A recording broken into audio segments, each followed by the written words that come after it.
a lot of people thought I was slacking and like, you know, taking my opportunity for granted, but that wasn't. I can't do nothing about that. I never forget the woman's name. Her name was Kathleen Welch, and she was so mad. She was like, she was so upset it happened to me, and I couldn't take the test until September, so I couldn't go to the school that I was supposed to go to, which was Mott in Flint, Michigan, and I couldn't go there. So what happened was I just went home. I was just depressed. I wasn't trying to go to school or anything, and all of a sudden a coach was talking to my friend. Shout out to Amir, Mr. Major. You know, Amir Major from Robeson. He was eating breakfast with his junior college coach, and he mentioned my name. And Amir actually called me that day, and then 3 days later, I had a scholarship to go to Lincoln College in Lincoln, Illinois. And that's the true story. I didn't pursue college. I didn't pursue it at all.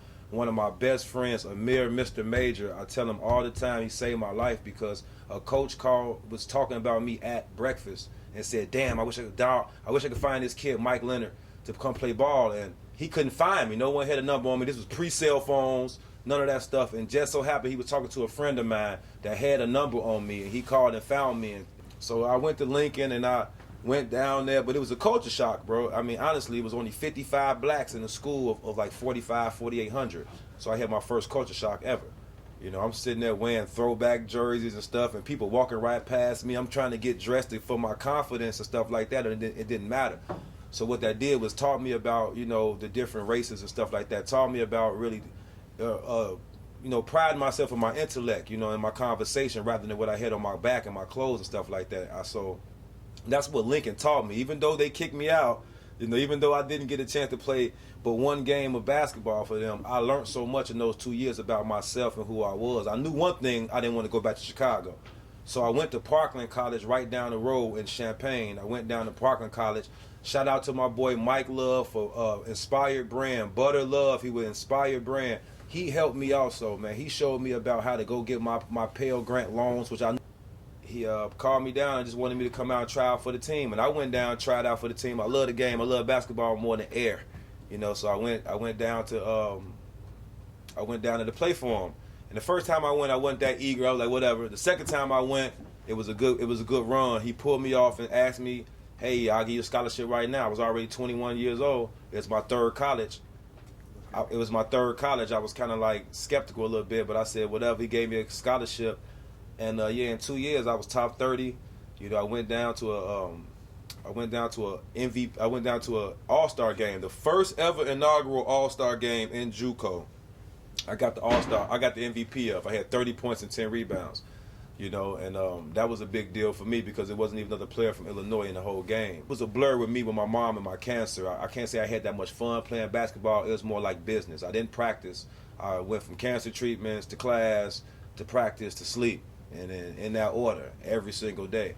And I was doing it from Aurora to Chicago daily. You know, I had to go take and get the oxygen tanks for my mom refilled, you know, in between practices. I had to leave practice early knowing that I had to go get 4 oxygen tanks filled for her for the week to make sure she had those things, you know what I'm saying? So it's real. But things kind of went tricky, Rob, because I had a lot of schools that wanted me to come to school, and we had just found out my mom had stage 4 pancreatic lung cancer, man, and also kidney too. So it was a big decision for me to make. You know, I was supposed to go to Clark, Atlanta. I had a scholarship to Albany. Creighton, where Cal Corver went, Creighton had gave me a scholarship, and Georgia State, you know, a lot of things, I could keep naming them, and it was a decision I had to make, rather where I was going away 9 hours, you know, and they were talking about 6, 7, 8 months. It just hit kind of bad. She wasn't that sick in the beginning, so I chose to stay home, closer to home, so I went to Aurora University. It was a smaller school, but I had a friend there that I was really cool with, and the coach was really lenient to my situation. He was going to allow me to take her chemos and stuff. It was tough, man, you know, because I was like her primary like, not caretaker, because my sister was living with her, so to speak. But as far as her doctor treatments and taking her back and forth, my sister had a son that was 6 years old at the time, so we had to kind of like, you know, work together. Even though I was in college, it was my job. So my mind state was more or less like, you know, college and basketball was a job. You know, go to class. It wasn't no fraternizing because I had my own apartment and my own car. So I just went there actually to practice in school. I didn't have a college experience because I was more focused on 8 months that they were telling me I had to live left with my mom. They said 8 months is real, man. You know, you have a baby in 9 months, you know. So they were telling me that a woman getting pregnant had more time than, you know. So I'm being real. It hurt me a lot. And then playing games, going out here traveling at the free throw line. I never was a bad free throw shooter. I suffered so much from the free throw line. I can only contest it to one thing: my mind not being there, you know. So balancing that with basketball and school all at one time, I may have done it with a smile on my face and doing it like that, but it was tough. So that's what on that one, it was just tough. Like, to give you an example how tough it was, the best game I've ever had at a Royal University was on Valentine's Day. And you can look it up. I had 28 points, 22 rebounds, and 8 blocks. And it was on Valentine's Day. The Beacon News called it the Valentine's Day Massacre the very next day. And that's the Aurora paper.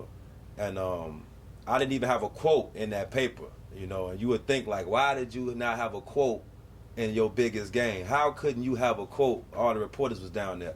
That's because my mom came to the game, and I didn't know she had came to the game, and she was just walking down the bleachers. And because her cancer had brittled her bone so bad, she broke her femur bone just walking.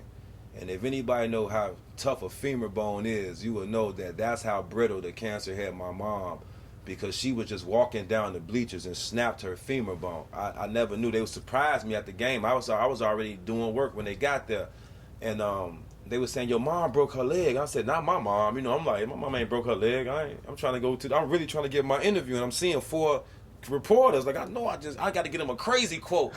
You know, and then I saw my coach rushing to me with his eyes, and when I locked onto his eyes, I'm like, what's going on? And he was like, man, you know, your mom broke her leg. And I'm just ran, like, what's going on? So everybody was around her, and she wasn't crying. Let me tell you about the strength of this lady. She wasn't crying. She looked me right in my face and said, baby, I broke my leg. And I'm like, Ma, you probably twisted your knee, because if you broke your leg, you'll be screaming. She like, Michael, I heard my leg pop. It's broken. And I couldn't understand it. So why this is going on to one of the biggest games we had, everybody just circling around my mom at this game.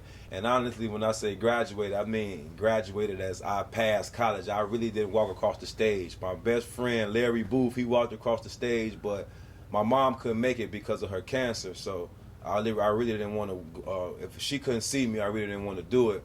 So honestly, I was standing outside with my dad. We were talking about what college I wanted to go to or how I was going to make my transition. And the mailman just walked up to me and was like, hey, one of you guys named Mike Leonard? And my dad was like, both of us named Mike Leonard. And he looked at me, was like, well, you like the college student. Congratulations. And he gave me a paper this big that said Waubonsie Community College, but it had a stamp on it that said diploma enclosed. And I opened it up, and it just said it right there. You know, my diploma sitting right there. It was like, it was crazy. I mean, my dad seen me do it, so I kind of like never forget that moment. I graduated on Lilac Lane in front of my apartment building. Literally, like a mailman gave me my diploma rather than a dean. It got bad when the hospital told us they couldn't do nothing more for her. I was in the room, like, bro, you don't know how I feel to be in the doctor's room when you going in there to fight this beast called cancer, and your mother's happy because she's just like, hey, I feel better. The steroids is working. My leg feel better. I'm feeling more energy. But I knew that was because of me. She was staying with me, and I was like warping her head every day. Hey, beautiful, you look good. You looking better. You moving better. Talking to her. So she was believing in herself, you know, because actuality, she was feeling like the steroids was working. I'll never forget her doctor name was Dr. Patel. We went to go see her, and my mother was like, I know these new drugs y'all gave me was working. I'm feeling better. I'm about to get myself together. And the woman looked on her face and told her, like, nah, Don, the drugs are not working. And actually, the cancer came back worse. I was sitting right there when that happened. Me, my mother, and the doctor. Nobody else in the whole. I saw that happen. I think that kind of led her into her passing, actually, her leg being broken, because her spirit was already broken by them telling her she had so much time to die. But her confidence was so strong, but her mobility is what actually kept her good. She was able to drive and do her thing. So when she broke her leg, it kind of kept her from being able to be, you know, out in the open. She liked to bowl. It was certain things she just could not do no more, where it was like the cancer was also just not even a mental struggle no more. It's a physical struggle like that. So we elected for her to like come move with me out there in Aurora. You know, she came to stay with me in Aurora for a little bit. You know, actually she passed in Aurora, but she came to stay with me in Aurora. She was staying with me at my apartment. It was some of the best times that I had, because I had missed so many times being in college like that, going back and forth. Of all the college that I named, you got to think I'm away from my mom. See, actually, while this was all going on, my son was my son was in my child's mother's stomach. All this was going on with my mom, man, and it was like bittersweet. Like, my mom's about to die, but my son's about to be born. So it was 2 hospitals on each side. So my son was born with jaundice, and we didn't know what was going on, and we was going to the hospital to find out what was going on with my son. And my mom was on the phone. I'll never forget it. And I went to the back and said, "Hey, Mom, I'm about to go check out on little Mike right now. We about to go to the hospital." And when I went to the back, she was having a seizure. And I had never saw my mom do anything like that in my life, you know.